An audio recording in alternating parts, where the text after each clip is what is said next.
নমস্কার, ক্যারিয়ার প্লাসে আপনাদের সবাইকে স্বাগত। লেন্সে চোখ রেখে অ্যাঙ্গেল ঠিক করে একটা ক্লিক, ব্যাস সারা জীবনের জন্য আপনি ফ্রেমবন্দি হয়ে গেলেন, কিংবা আপনি যে ছবি তুলছেন তা ফ্রেমবন্দি হয়ে গেল। সদ্য কৈশোরে পা রাখা কিশোর কিশোরীরা যেরকম কবিতা লিখতে ভালোবাসে, ঠিক সেরকমই ছবি তুলতেও কিন্তু ভালোবাসে। কিন্তু সেই শখ, সেই ভালোবাসা যখন পেশায় পরিণত হয় তখন আজ ক্যারিয়ার প্লাসে তাই নিয়েই আমাদের আলোচনা, ফটোগ্রাফিতে ক্যারিয়ার। আমাদের স্টুডিওতে উপস্থিত আছেন প্রফেশনাল ফ্রিল্যান্স ফটোগ্রাফার ভাস্বরণ ভট্টাচার্য। নমস্কার। নমস্কার। আর আপনাদের জন্য রয়েছে টেলিফোন নাম্বার টিভি স্ক্রিনে। ফটোগ্রাফি নিয়ে যদি কোনো প্রশ্ন থাকে নিশ্চয়ই আমাদের করতে পারেন। যে কথা বলছিলাম ভাস্বরণদা, যে ছোট্ট মানে ধরুন যারা ক্লাস 9-10-এ পড়ছে এখন, তাদের একটা কবিতা লেখার পাশাপাশি ছবি তুলবো, প্রকৃতির ছবি বা নদীর ছবি, চাঁদের ছবি, আকাশের ছবি। তো ছবি তোলা, ফটোগ্রাফি মানে কি শুধুই খাঁচাখাচ কতগুলো ক্লিক, নাকি তার থেকেও বেশি কিছু? ঠিক তা নয়, তবে শুরুটা সবার খচাখচ এই ছবি তোলা দিয়ে হয়, আমাদেরও হয়েছে।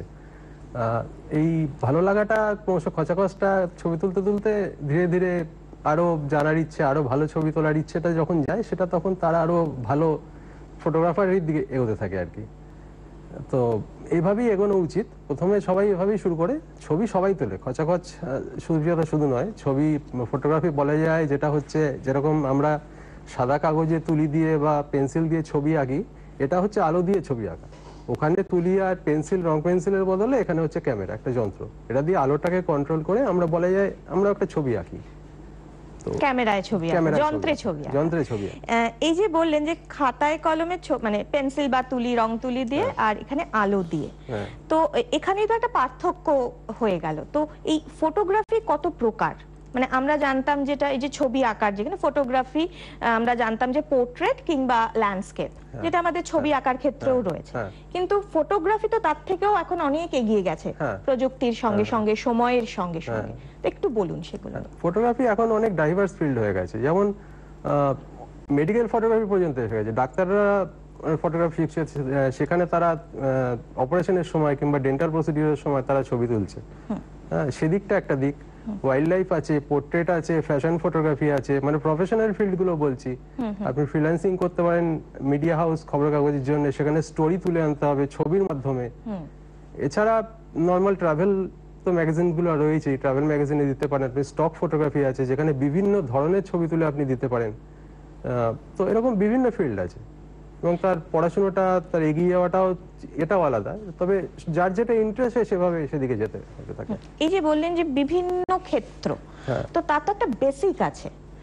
তো সেই বেসিক জায়গাটাতে একটু বলুন, মানে ফটোগ্রাফির বেসিক এবং আলোকে কন্ট্রোল করতে পারা বা শেখা, সেই জায়গাটা। আলোকে এইজন্য প্রথমে শুরুতে আপনার ছোট ক্যামেরা দিয়ে শুরু করা উচিত। আমি যেটা বলবো, প্রথমে ফ্রেমিং করাটা শিখতে। ফ্রেমিং করাটাই আপনার ইন্টারেস্টটা গ্রো করবে, ছবি আপনি কিরকম তুলতে চান। এবার তারপরে আপনার ইন্টারেস্টটা কোন দিকে যাবে, আপনি পোর্ট্রেট তুলতে দেখা যাচ্ছে ভালো আছে, স্ট্রিট ফটোগ্রাফি করতে ভালো আসছে, বা ল্যান্ডস্কেপ তুলতে ভালো আসছে। তারপর তারা টেকনিক্যাল অ্যাসপেক্ট গুলো, মানে কিভাবে এবার কন্ট্রোল করবে। ছোট ক্যামেরা হয়ে গেল, ফ্রেমিং করা শিখে গেল। ফ্রেমিং করা শেখার পরে এবার ক্রিয়েটিভ ফটোগ্রাফির দিকে আসতে হবে, যেটা যে জন্য আরো কন্ট্রোলড ক্যামেরা, মানে এসএলআর টাইপের ক্যামেরার কথা বলছি আর কি, যেখানে আপনি এক্সপোজার গুলো কন্ট্রোল করতে পারবেন। সিচুয়েশনটাকে ঠিক আছে যেরকম দেখছি একটু চেঞ্জ করব, একটু অন্যরকম লেন্স, অন্য পার্সপেক্টিভ, ওয়াইড অ্যাঙ্গেল নিচ্ছেন। ওয়াইল্ড লাইফের ক্ষেত্রে তারা সুপার টেলিজুম নিচ্ছে। এভাবে জিনিসটা আর কি তাদের যেদিকে ইচ্ছে সেদিকে ডাইভার্স করা আর কি। তো কিভাবে, ধরুন এই যে আপনি, মানে আমি আপনাকেই জিজ্ঞেস করবো যে আপনি ফ্রিল্যান্সার হিসেবে বিভিন্ন জায়গায় কাজ করছেন বা করেন, তো আমি বলবো যে ফটোগ্রাফি নিয়ে তো একটা, মানে এত বড় একটা বিষয়, এতটা বিশাল পড়াশোনা রয়েছে। হ্যাঁ, পড়াশোনা রয়েছে, তবে যেটা হচ্ছে পড়াশোনাটা আপনি যেদিকে যাবেন সেদিকে আপনার পড়াশোনা করতে হবে। পড়াশোনা মানে এনে যে আপনি বই পড়ে প্রচুর পড়াশোনা করতে হবে। আপনি ধরুন ট্রাভেল ফটোগ্রাফি করতে যান, তো ঠিক আছে, আপনার ট্রাভেলের দিকে ইন্টারেস্ট, আপনি সেদিকে পড়াশোনা করুন। কি আপনি পোর্ট্রেট তুলতে ভালোবাসেন, সেদিকে পড়াশোনা করুন। আপনি প্রফেশনালি যেই ফিল্ডে কাজ করতে যাবেন সেই দিকে কি দরকার আছে সেটা নিয়ে আপনার পড়াশোনা করতে হবে। তো একটু আমাদেরকে একটু যদি ছবির মাধ্যমে যদি একটু দেখান যে কোন ছবিকে কি বলে, এই যে বললেন যে পোর্ট্রেটে কেউ তুলতে চাইলে কেউ পোর্ট্রেটে কেউ ল্যান্ডস্কেপে, তো এই একটু মাধ্যমগুলো মানে কোন ছবিকে আমরা পোর্ট্রেট বলবো, কোন ছবিকে আমরা ল্যান্ডস্কেপ বলবো, সেগুলোকে যদি একটু একটু ব্যাখ্যা করেন। এটা পোর্ট্রেট দেখাচ্ছি।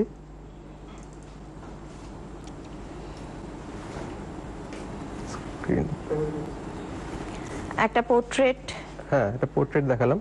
এটা ছবিটা দেখুন, পোর্ট্রেট। পোর্ট্রেট প্রথম কথাটা হলো যে আপনি প্রথম কথাটা আপনি চোখে ফোকাস করবেন।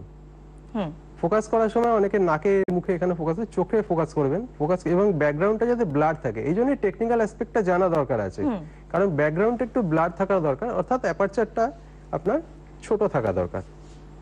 আচ্ছা অ্যাপারচার ভ্যালুটা ছোট থাকা দরকার। অ্যাপারচার ছোট মানে এখানে অ্যাপারচার ভ্যালুটা ছোট কথা বলছি। আচ্ছা, আর এটা তো ফটোগ্রাফি মানে পোর্ট্রেট গেল ফটোগ্রাফিতে। ল্যান্ডস্কেপ, হ্যাঁ ল্যান্ডস্কেপ দেখাচ্ছি।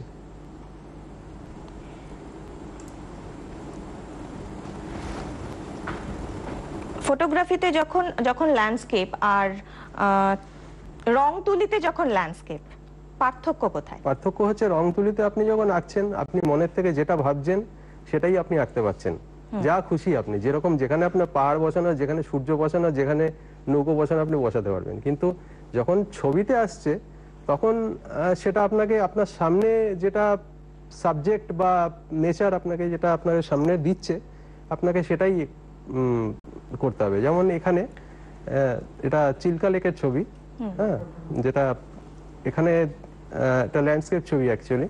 ল্যান্ডস্কেপে এখানে মেনলি যে রুলসটা এটা মানতে হবে, যেটা আপনার রুল অফ থার্ডস। হ্যাঁ, প্রথম কথাটা আছে আমি বলবো, যেটা সবাই ভুল করে, ল্যান্ডস্কেপ তোলে সবাই, বেড়াতে গেলে সবাই ল্যান্ডস্কেপ তোলে, কিন্তু হরাইজনটা বেঁকা রাখে। এটা আমি বেঁকা রাখে মানে প্রচুর ছবিতে হরাইজন বেঁকা আসে। হরাইজনটা সোজা রাখার প্রথমে রাখতে হবে, প্রথমে হরাইজনটা সোজা রাখতেই হবে।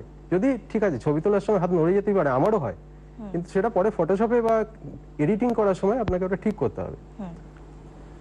এরপরে আসছি রুল অফ থার্ডস, যেটা আপনার আইদার আকাশের 3 ভাগ অথবা মাটির দিকে 3 ভাগ, এই 3টে ভাগকে, ফ্রেমটাকে 3 ভাগে ভাগ করবেন, হরাইজন্টালি ভার্টিক্যালি। ফ্রেমের মধ্যেখানে কিছু রাখবেন না, হরাইজনটাকে আইদার 2/3 এ রাখবেন, নাহলে 1/3 এ রাখবেন, মানে আকাশ 1/3 অথবা 2/3, আর 1/3 পজিশনে, আর ভার্টিক্যাল 1/3 পজিশনে আপনার সাবজেক্টকে রাখবেন। আর অন্যদিকের ভার্টিক্যাল পজিশনে একটু দূরে যদি অন্য একটা কোনো ইন্টারেস্টিং জিনিসটা রাখেন, তাহলে জিনিসটা ব্যালেন্স হয়, ছবিটা ব্যালেন্স হয়। আচ্ছা, এভাবে রাখা উচিত। আচ্ছা, এইখানে আপনি অনেক কিন্তু টেকনিক্যাল টার্ম ইউজ করলেন, যেটা শখের ফটোগ্রাফিতে বোধহয় থাকে না, তার জন্যই পড়াশোনা। তো বলুন যে মানে ফটোগ্রাফি নিয়ে পড়াশোনার আদর্শ সময় কোনটা? উচ্চ মাধ্যমিকের পরে, নাকি যেমন ইচ্ছে যখন খুশি? এরকম কোনো সময় নেই অ্যাকচুয়ালি। যেরকম আপনি আঁকা কবে শুরু করবেন তারও যেমন কোনো সময় নেই, গান বাজনা কবে শুরু করবেন তার কোনো সময় নেই। বাচ্চারাও গান বাজনা শুরু করেছে অনেক ছোটবেলায়, আঁকা শুরু করেছে। আমি নিজে অ্যাকচুয়ালি ছবি আঁকতাম আগে, ল্যান্ডস্কেপ আঁকতাম, সেখান থেকে সেটা ফটোগ্রাফি ইন্টারেস্টে টার্ন এসছে। তো এটা কোনো সময় নেই, আপনার যখন খুশি আপনি শুরু করতে পারেন। তবে ফটোগ্রাফির ক্ষেত্রে যেহেতু ক্যামেরা এবং কিছু অ্যাডভান্স ক্যামেরার যেটা আলোর দরকারি, আপনি কিভাবে কন্ট্রোল করবেন সেগুলো কিছু টার্মস এবং সিস্টেমটা জানার দরকার আছে। সেহেতু আপনি মোটামুটি ক্লাস 10 যখন আসছে তখন ফিজিক্সের কিছু চ্যাপ্টার আপনি জেনেই যাচ্ছেন, কিছু লাইটস এর উপর কিছু চ্যাপ্টার, ফলে সে সময় বুঝতে সুবিধা হবে, ক্যামেরার মেকানিজমটা বুঝতে সুবিধা হবে, কিভাবে আপনি কন্ট্রোল করবেন এটা তখন আপনার মাথায় ভালোভাবে ঢুকবে। তার আগে আপনি নর্মাল ছোট ক্যামেরায় পয়েন্ট এন্ড শুট ক্যামেরায় ছবি তোলা উচিত সবার। তো এটা নিয়ে পড়াশোনার জন্য পশ্চিমবঙ্গে বা ভারতে কি কি কোর্স আছে, কোথায় কোথায় পড়ানো হয়? মোটামুটি এখন তো এই জিনিসটার উপর অনেক ফোকাস এসছে। তো বিভিন্ন ইউনিভার্সিটি, আমাদের এখানে রবীন্দ্রভারতী ইউনিভার্সিটিও করায়, যাদবপুর ইউনিভার্সিটিও এরা কোর্স করায়। এছাড়া তো প্রচুর প্রফেশনাল আলাদা ইনস্টিটিউট আছে যারা কোর্স করায় এবং কোর্সেসের সার্টিফিকেট দেয়, সার্টিফিকেট সবাই দেয়, প্লেসমেন্টেরও একটা থাকে। এছাড়া বিভিন্ন ক্লাব আছে, আমাদের কলকাতায় প্রচুর ফটোগ্রাফি ক্লাব আছে, তারাও কোর্স করায়। তো সব জায়গা থেকে কোর্স আপনি করতে পারেন, শেখায় সবাই, মোটামুটি ভালোই শেখায়। কত দিনের সময়সীমা থাকে কোর্সগুলো? মোটামুটি বেসিক কোর্স আপনার 1 বছরের মতন হয়, তারপর আপনি যদি ডিপ্লোমা করতে চান আরো 2 বছর। আচ্ছা, আমাদের একটা ফোন আছে। হ্যালো হ্যালো, হ্যাঁ বলুন। হ্যাঁ নমস্কার, বলুন। আমি বলছিলাম, উনি বললেন বিভিন্ন ফিল্ডে, ওনার কোন ফিল্ডে উনি বেশি স্বচ্ছন্দ আর কি, আপনি কোন ফিল্ডে বেশি স্বচ্ছন্দ। উনি তো বললেন যে বিভিন্ন ফিল্ডে মানে এর বিভিন্ন ফিল্ড আছে, কেউ আকাশ, কেউ পাহাড়, কেউ বন জঙ্গল। উনি ওনার পছন্দের ফিল্ডটা আমি জানতে চাই। আপনি কে বলছেন, কোথা থেকে বলছেন? হ্যালো, আচ্ছা কেটে গেছে হয়তো। আচ্ছা, আপনি মানে যে প্রশ্ন, খুব ভালো প্রশ্ন, হ্যাঁ, অবশ্যই ভালো আপনার প্রশ্ন আপনার ইন্টারেস্টিং জায়গাটা, হ্যাঁ, আপনার ফিল্ডটা বলুন। প্রশ্নটা আমি জেনেই লাইনটা কেটে গেলেও অসুবিধা নেই। যেটা আমার নিজস্ব পছন্দের ফিল্ড এবং যে ফিল্ডে আমি কাজ করি সেটা হচ্ছে ট্রাভেল অ্যান্ড ল্যান্ডস্কেপ ফটোগ্রাফি। আচ্ছা তো প্রথম থেকে আমি এই ফিল্ডেই কাজ করে এসেছি। আচ্ছা, এবারে আমি যেটা জানতে চাইবো যে এই যে আপনি প্রফেশনাল ফ্রিল্যান্স ফটোগ্রাফার, মানে আমাদের তো ফ্রিল্যান্সিং করছে বললেই আমাদের ভেতরে একটা খুব ভয় লাগে, কারণ যেহেতু রুজি রোজগারকে যখন আমরা ফটোগ্রাফি নিচ্ছি, রুজি রোজগারটা যদি একটা পার্মানেন্ট ফিক্সড থাকে তাহলে আমাদের খুব সুবিধে হয়। তো আমি জানতে চাইবো আপনার অভিজ্ঞতা, যে একজন মানুষ যে ফটোগ্রাফি নিয়ে ফ্রিল্যান্স কাজ করে সে দাঁড়াতে পারছে, কিভাবে দাঁড়াতে পারবে, কতটা সুযোগ রয়েছে, কি জাতীয় কাজের অফার মেইনলি আপনি পান বা আজকের ছেলেমেয়েরা পাচ্ছে, একটু সেটা নিয়ে বলুন।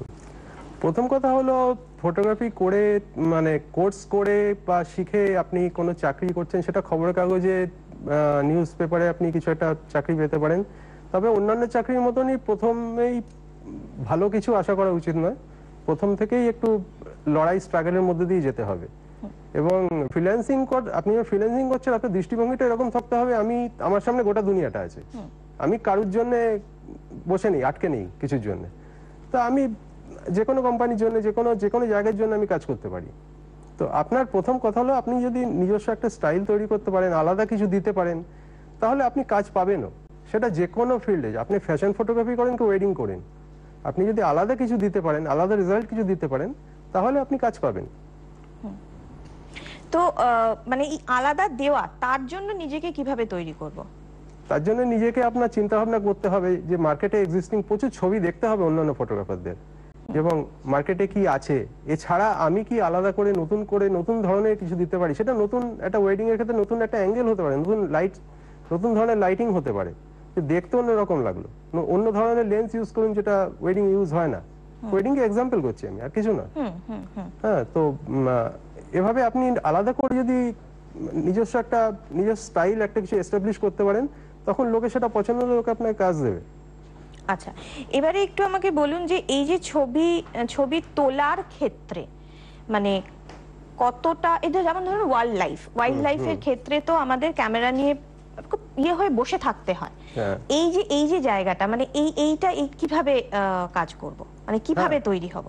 ওয়াইল্ড লাইফের ক্ষেত্রে প্রথম কথা, ফটোগ্রাফারের যেটা দরকার সেটা হচ্ছে পেশেন্সটা, মানে ধৈর্য ভীষণ দরকার।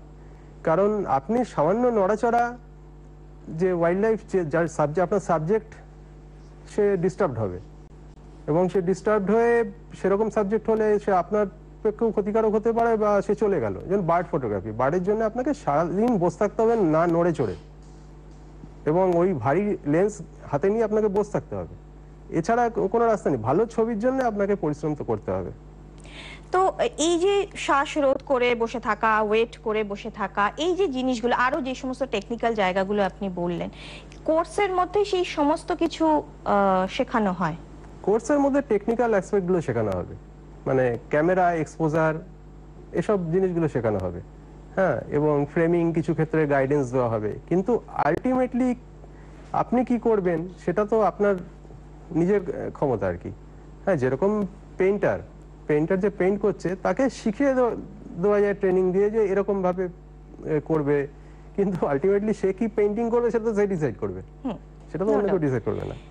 ফটো জার্নালিজম যেটা আপনি বলছিলেন, যে খবরের কাগজে কোর্স করে এটা খবরের কাগজে চাকরি, কিন্তু ফটো জার্নালিজমেও আজকাল কিন্তু অনেকেই আছেন যারা ফ্রিল্যান্সার হিসেবে কাজ করছেন। তো ফটো জার্নালিজমটা ঠিক কি, এবং তার জন্য একজন নিউ কামার কিভাবে নিজেকে কি জানবে, কি জানতে হবে তাকে? এখানে ফটো জার্নালিজম সেটা হলো আপনার সোজা কথায় হচ্ছে ছবির মাধ্যমে আপনি জার্নালিজম, মানে ছবির মাধ্যমে দিয়ে আপনাকে গল্পটা বলে দিতে হবে। ধরুন কোনো একটা ঘটনা ঘটেছে, হ্যাঁ, সেখানকার রাইট আপ কিছু খুব বেশি লেখা পাওয়া গেল না, কিন্তু যে ফটোগ্রাফার গেল ফটো জার্নালিস্ট যে গেছে সে কাজটা হবে, সে 3-4টে এমন ছবি তুলবে যে 3-4টে ছবির মধ্যে দিয়ে গল্পটা সে বলে দিতে পারবে। আর ধরুন কোথাও খরা হয়েছে, কেউ গিয়ে ফুটি ফাটা মাটির ছবি তুলে আনলো, সেটা নয়। হয়তো ছবিটার মধ্যে দেখা গেল একজন চাষি বসে আছে কপালে হাত দিয়ে, দূরে একজন চাষি হা করে দাঁড়িয়ে আছে, হ্যাঁ, সামনে খরা একটা ফাটাফুটি মাঠ, এটা কিন্তু পুরো গল্পটা বলে দিল এই ছবিটা। হ্যাঁ, আমি একটা এক্সাম্পল ছবি দেখাচ্ছি এখানে।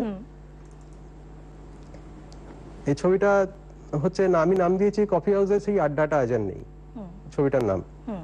একজন বৃদ্ধ লোক, তিনি বসে আছেন কফি হাউসেই ছবিটা তোলা, বসে পাশের টেবিলে দেখছেন যে তার পরের জেনারেশনের ছেলে মেয়ে 4-5টা বন্ধু মিলে আড্ডা দিচ্ছে, আর তার পাশের চেয়ারগুলো কিন্তু খালি। অর্থাৎ তার যে আড্ডাটা তার সময় ছিল সেটা কিন্তু এখন আর নেই। এটা বলতে পারি, এই ছবিটা দিয়ে গল্পটা আমি বলতে পারছি। এটা এটা মানে ছবিটা দেখতে দেখতে আমার মনে হলো আজকাল এই ফটো জার্নালিজমেই একটা ওয়ার্ড ইউজ করা হয়, অফবিট ফটো। মানে সেই অফবিট, মানে ধরুন হয়তো দেখা গেল হনুমান আর কুকুর একসঙ্গে বসে আছে, বা মাছ ফেলে দিয়ে বেড়াল পাখির পিছনে যাচ্ছে, সেই মোশনটাকে ক্যামেরায় ধরা হলো। জিনিসগুলো আমরা অভ্যস্ত জিনিস, সেই জিনিসের থেকে অন্যরকম। আকাশের ছবি, তারার ছবি তোলার জন্য, এবং আপনি সেটা করেনও, একটু বলুন সেই অভিজ্ঞতা। যেটা প্রথম দরকার আপনার ধৈর্য, প্রচন্ড পরিমাণে ধৈর্য লাগবে, এবং প্রকৃতির ওই পজিশনে আপনাকে বাইরে থাকার মতন মনের জোরটা থাকতে হবে। মনের জোরটা থাকাটা জরুরি কারণ আমি বলছি, কারণ বেশিরভাগ ক্ষেত্রে আকাশের ছবি বা তারার ছবি তুলতে গেলে আমরা এরকম আমাদের এই অঞ্চলে ভালো পাই না, সেটার জন্য আমাদের পাহাড়ে যেতে হয়, সেখান থেকে আমরা ভালো পাই। তো লাদাখ বা স্পিতি এরকম জায়গা থেকে খুব ভালো ছবি হয়, সেখানে গিয়ে আপনাকে সারা রাত্রির, আমি তুলি ছবি সারা রাত্রির, তো সেখানে আপনার মনের জোরটা দরকার। যে ঠান্ডা লাগছে আমি গিয়ে লেপের তলায় হোটেলে ঢুকে যাবো, এটা চলবে না। একটা ফোন আছে। হ্যালো হ্যালো হ্যালো, নমস্কার। হ্যালো, হ্যাঁ নমস্কার, বলুন, শুনতে পাচ্ছি, বলুন। আমি কাকদ্বীপ থেকে শোভনলাল বারিক বলছিলাম। হ্যাঁ বলুন। আমার প্রশ্ন হচ্ছে এটাই যে আমি কি ধরনের ক্যামেরা ইউজ করব, ক্যামেরার মধ্যে কি কি ভাগ থাকা দরকার, এবং ধরুন আমরা সাধারণত যে কোনো ফটো তুলি, ফটোর মেন সাবজেক্টটাকে আমরা মিডিল বরাবর রাখি, হরাইজন্টাল বরাবর। তো সেরকম ভাবে আমরা ফটো তুলতে অভ্যস্ত, কিংবা আমি ধরুন কোনো বস্তুকে তুলছি সেটাকে মিডিলে রাখি। আমার বক্তব্য এটাই যে কোনো একটা ছবি দেখি, কোনো একটা ছবি দিয়ে আমি কোনো একটা সিচুয়েশনকে ব্যাখ্যা করতে চাই, সেইখানে আমার পজিশনটা কেমন হওয়া দরকার। কোনো জাস্ট এক্ষুনি আপনারা যেটা দেখালেন যে কফি হাউসের যেটা দেখালেন, খুব মানে আমি এটা প্রথম দেখলাম এবং খুব ইন্টারেস্টিং লাগলো যে একটা ছবি দিয়ে এরকম ব্যাখ্যা করা যেতে পারে। এই ব্যাপারটাকে যদি আরেকটু ডিসক্রাইব করেন তাহলে খুব ভালো হয়। আর কি ধরনের ক্যামেরা ইউজ করব? সঙ্গে থাকুন, সঙ্গে থাকুন। কি ধরনের ক্যামেরা ইউজ করবেন, এক্ষেত্রে বলবো আপনি কি ধরনের ফটোগ্রাফি করতে চাইছেন সেটার উপর নির্ভর করবে। আপনি ট্রাভেল বা ল্যান্ডস্কেপ তুলতে চাইছেন না পোর্ট্রেট তুলতে চান, শুধু ক্যামেরা নয়, ক্যামেরা তো সেম একই থাকবে, তার উপরে লেন্সটা বসবে। লেন্সটা আপনি কি ইউজ করবেন সেটা ডিসাইড করতে হবে। আপনি যদি শুধু পোর্ট্রেট তুলতে চান তার জন্য 50 মিলিমিটার, 35 মিলিমিটার, 85 মিলিমিটার লেন্স যথেষ্ট। এবার যদি আপনি ট্রাভেল ফটোগ্রাফি করতে চান সেখানে একটা আলট্রা ওয়াইড লেন্স বা একটা নর্মাল জুম, সুপার জুম, এটা জরুরি। ওয়াইল্ড লাইফ হলে টেলি ফটো জরুরি। আর যেটা আপনার ছবির কম্পোজিশনের ক্ষেত্রে বলেন, আমি একটা ছবি দেখাচ্ছি, এটা দেখুন, ডেসক্রাইব করছি আমি ছবিটা। এই ছবিটা দেখুন, ল্যান্ডস্কেপ ছবি। আপনার কাকদ্বীপ বা ওই অঞ্চলে এরকম সুন্দর ল্যান্ডস্কেপ আপনি অনেক তুলতে পারবেন। এটা ছবিটাকে দেখুন, রুল অফ থার্ডস কিছুটা মেনটেন হয়েছে, যেটাকে হচ্ছে ছবিটাকে 3 ভাগে ভাগ করে, আকাশের ভাগটা এখানে আমি ছোট রেখেছি, আর সামনে যে লেকটা হ্রদটার ছবি জায়গাটা আমি বড় রেখেছি। তাতে সুবিধাটা হচ্ছে গল্পটা বলা যাচ্ছে যে একজন মাঝি, সে তার নৌকোটা রেডি করছে আর কি, তৈরি করছে, যে দিনে সে জাল টাল তুলে নিয়েছে, এবার লক টক গুলো তুলে নিচ্ছে, কাঠগুলো তুলে নিচ্ছে, নিয়ে বসে নৌকোটা নিয়ে বেরোবে। এই ছবিটা দিয়ে আপনি গল্পটা বলতে পারবেন যে একজন মাঝি তার নৌকো নিয়ে বেরোনোর জন্য প্রস্তুতি নিচ্ছে। আচ্ছা, যে কথা আমরা ফোনে যাওয়ার আগে যে কথা বলছিলাম যে লাদাখে গিয়ে ছবি, তো সেই ছবি যদি আমরা একটু দেখতে পাই। হ্যাঁ, দেখাচ্ছি কিছু। যেমন এটা আকাশের, এটাকে বলে স্টার ট্রেল, মানে পৃথিবী তো ঘূর্ণায়মান এবং আকাশে তারা এক জায়গায় স্থির হয়ে থাকে। তো আমরা যদি একই জায়গায় অনেকক্ষণ ধরে এক্সপোজার দিতে পারি, বেসিক কনসেপ্টটা হচ্ছে অনেকক্ষণ ধরে এক্সপোজার দিতে পারি, তাহলে সেই তারাদের যে মুভমেন্টটা সেটাকে আমরা ক্যাপচার করতে পারি। তো এখানে আমি স্টার ট্রেল আগেও তুলেছি, তো এখানে তোলার আগে আমি একবার ভেবে দেখলাম নিচে পুকুরটা তো আছে, আপনার ইনোভেটিভ কিছু ভাবতে হবে। নিচে পুকুরটায় তারাগুলো যখন ঘুরবে, রাত্রিবেলা কোনো হাওয়া বইছে না, পুকুরটা স্টিল থাকবে, তো পুকুরে তো তারার রিফ্লেকশনটা পড়বে, আমি ডবল স্টার ট্রেল পাবো। ছবিটা তাই পেয়েছি। এটা টংলু থেকে তোলা, 10,000 ফিট উচ্চতায়। আরেকটা দেখাচ্ছি। আমাদের লাস্ট ছবি আজকের এই অনুষ্ঠানের। আচ্ছা, এটা হচ্ছে পঞ্চচুল্লি, চাঁদের আলোয় তোলা। আচ্ছা, বাহ, শুধু চাঁদের আলো, আর কিচ্ছু নেই? না, কিচ্ছু নেই, বাহ, শুধু চাঁদের বাহ। তোলা। কিছু কিছু ছবি বোধহয় আর ব্যাখ্যার প্রয়োজন পড়ে না, চোখে দেখেই ভালো লাগে, আর হা করে দেখতে ইচ্ছে করে। সত্যি লাস্ট ছবিটা কিন্তু একদমই তাই। আর এই আজকের আলোচনায় আরো একটা যেটা উঠে এলো, যে ধৈর্য রাখতে হবে, এবং যা ছবি আমরা তুলবো তার পেছনে মাথায় একটা গল্প কিন্তু থাকতেই হবে, তা না হলে কিন্তু ছবি মিনিংলেস। খুব খুব ভালো লাগলো, অনেক অনেক ধন্যবাদ, নমস্কার। নমস্কার।